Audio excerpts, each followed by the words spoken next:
प्रदीपभाई मिश्रांनी एवढ्या उच्च पदावर तुम्हाला नेऊन ठेवलं आणि तुम्ही जर रोज संध्याकाळी लेझिम खेळत घरी येऊ लागले, काय करावं त्या माऊली?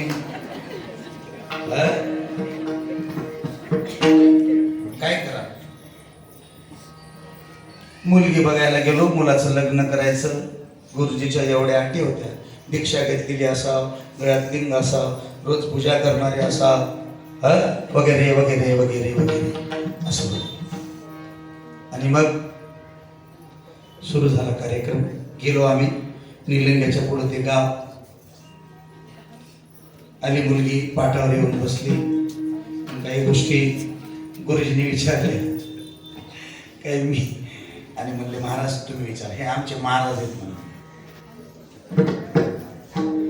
तुम्ही विचारला तर माझी काय गरज नाही. म्हणलं तुम्ही विचारा, तुमचंच फायनल, तुम्ही जे विचाराल ते. म्हणलं बाळ दीक्षा घेतली का? म्हणजे हो. रोज लिंगाची पूजा करतेस का? म्हणली हो. लिंग कुठे?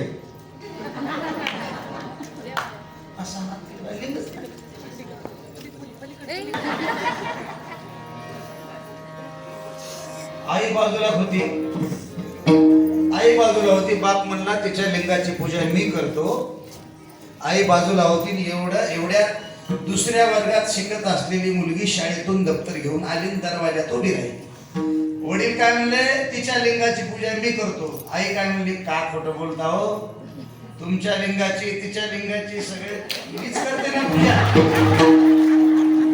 तेवढ्यात ती बारकी पोरगी आली. महाराज म्हणले ताई खोटी बोलली, पप्पा खोटे बोलले. पप्पा खोटे बोलले तर बोलले, आई सुद्धा खोटी बोलली. या सगळ्यांच्या लिंगाची पूजा माझ्याच मुळावर आहे.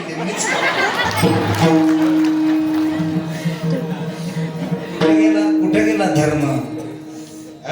आणि तुमचं विशेषत्व सांगत असताना सुभाषितकार काय म्हणतात? धर्म हि देशा अधिको विशेषो धर्मेण हीना पशुभिः समानः धर्मेण हीना पशुभिः समानः. माणसातला धर्म काढला तो गोठ्यात बांधलेल्या म्हैशीत याच्यात काहीच अंतर नाही, काहीच अंतर नाही. काय धर्म काय शिकवतो? सगळ्याच गोष्टी धर्म शिकवतो. पिता आणि पुत्राचं नातं शिकवणारा धर्म आहे. गुरु आणि शिष्याचं नातं शिकवणारा धर्म आहे. समाजाशी आपलं काय आपला संबंध आहे हे शिकवणारा धर्म आहे. म्हणून धर्म विशेष आहे. आणि जिथं धर्म असतो तिथे जय असतो. येतो धर्म ततो जय. म्हणून लक्षात ठेवा, आपल्या धर्माचा प्राण जर काय असेल तर आपला इष्टलिंग आहे. आणि आपले अलंकार जर काय असतील तर विभूती आहे, रुद्राक्ष आहे, तीर्थ आहे, प्रसाद आहे, मंत्र आहे. हे काय आहेत? आपले अलंकार आहेत. अलंकार लक्षात ठेवा.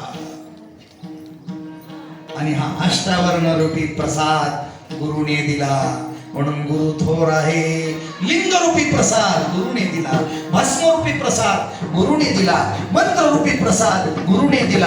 हा हा हा 8 प्रकारचा प्रसाद गुरुने दिला. आणि तो आमच्या जीवनाच्या विकासाचं, उद्धाराचं कारण आहे. म्हणून गुरु थोर आहे, गुरु श्रेष्ठ आहे, गुरु भारी आहे. पहिला शब्द काय वापरला? थोर आहे. म्हणजे थोर कोण्या अर्थात आहे? त्याच्यापेक्षा जगात दुसरं मोठं काहीच नाही. श्रेष्ठ आहे. अरे जगातल्या सगळ्या वस्तू त्याच्यापुढे कनिष्ठ आहे. भारी, ते पद एवढं भारी आहे. तुम्हाला हलकं आवडते का भारी? खरं सांगा.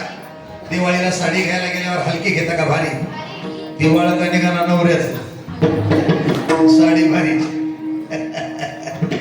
तुम्हाला हलका आवडतं का भारी? आणि तुम्हाला तुम्हाला तुमची तर चॉईस भारीच आहे की.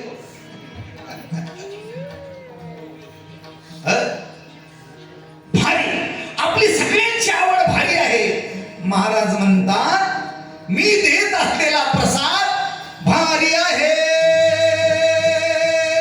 जगातल्या सगळ्या वस्तू त्याच्या पुढे हलक्या आहेत, हलक्या. शिवाहार शिवाहार